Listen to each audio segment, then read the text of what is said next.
Hello, ma'am. How you doing? Hello, hello. How are you? Thank you for having me and Happy New Year. A happy New Year to you. Okay, you sound great. Okay, what I'm going to do is mute your mic and finish your intro, and then we'll get going. Okay. Mhm. All righty. You sound great too. Thank you. Welcome to the Hollis Chapman Show, where we celebrate the power of words and the beauty of storytelling. Join us on this journey as we delve into the minds of successful authors and small business owners who have mastered the art of crafting captivating narratives that inspire, educate, and entertain. Prepare to be inspired as we explore the boundless possibilities that come from sharing stories and experiences that shape our lives and ignite our passions. Through heartfelt conversations and insightful discussions, we uncover the wisdom and creativity that fuel these incredible individuals in their pursuit of greatness. So grab a cup of coffee, settle in, and let the magic of storytelling transport you to new worlds and perspectives. Get ready to be inspired, informed, and uplifted as we embark on this storytelling journey together. Stay tuned for an episode filled with wisdom, inspiration, and the power of words. Welcome to the Hollis Chapman Show, where stories come alive. Let's begin this adventure together. Don't miss out on the opportunity to connect with some of the most talented and compelling voices in literature today. Tune in and let the journey begin. Hello, and welcome to the Hollis Chapman Show. Happy Tuesday, everyone. Hey, we have a special guest here today. She's very talented. She is an international acclaimed stress and management expert, transformational speaker, manifesting coach. Okay, she does it all. Very talented, and she's here to talk about her new book.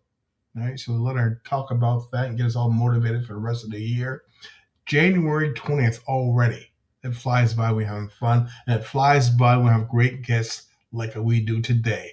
Without further ado, let's welcome to this show our special guest, Tsikki Thau. Thank you for having me and Happy New Year. Thank you for your guys. Oh, you excited? You look at her website. She got a big smile on her face. She's ready to go. She's ready to get you all motivated for the rest of the year. So tell us more about yourself and your new book, ma'am. Sure. Well, as you know, my name is Tsikki Thau. I've been a manifestation coach, stress management, and a spiritual practitioner for over 3 decades. I love to help people reconnect to their power and bring out their superpower. That is my Mhm. mission, and that's what I wake up for every morning. The superpower and doing things like you do. Bring us back to when you first started. How did you get a little pushback, or how did you get people to sit there and say, "Hey, she's not this weird. She's really good at what she does." How did she? How did you get over that? Ye- That's a great question. I've never been asked that before. Usually, I demonstrate by example. I think people just can feel it off you and then want to know what is it that you do? What is your secret? We want some of that. It's like this delicious pie that they want a piece of. Yeah, yeah. This time too in our culture right now, things we're all looking for something. We're all looking Mhm. to really to manifest something. So right now, I think it's going to be a good year for you because we're all looking for services like you offer like that. So has it? How was the pandemic and what you did? How did you guys adjust? How did you adjust your business with the pandemic? Did it go online a lot, and did you keep on growing?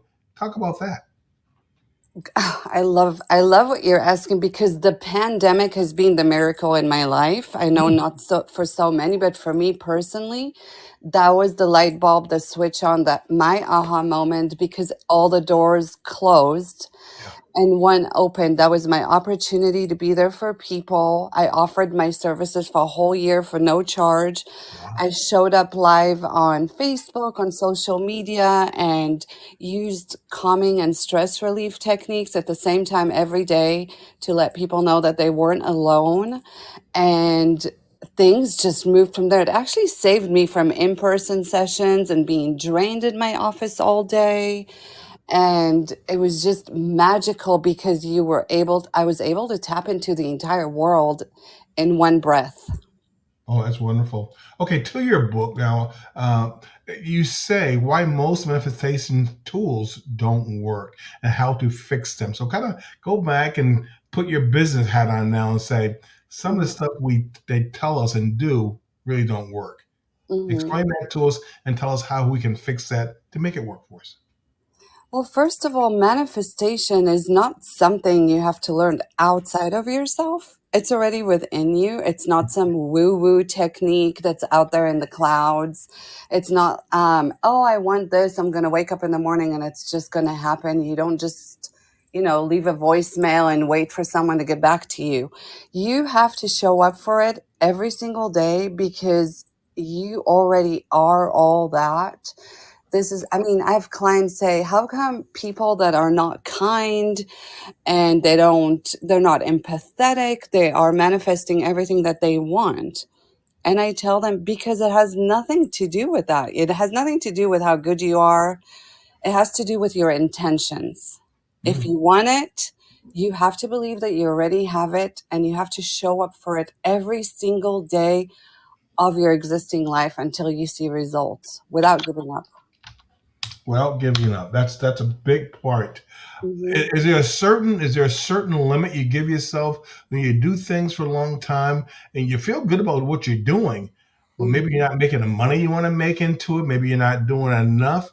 How do you know when you just keep on doing it and don't give up? Is it because of passion? Is it because what you love to do what you're doing? How do you tell that you just don't give up?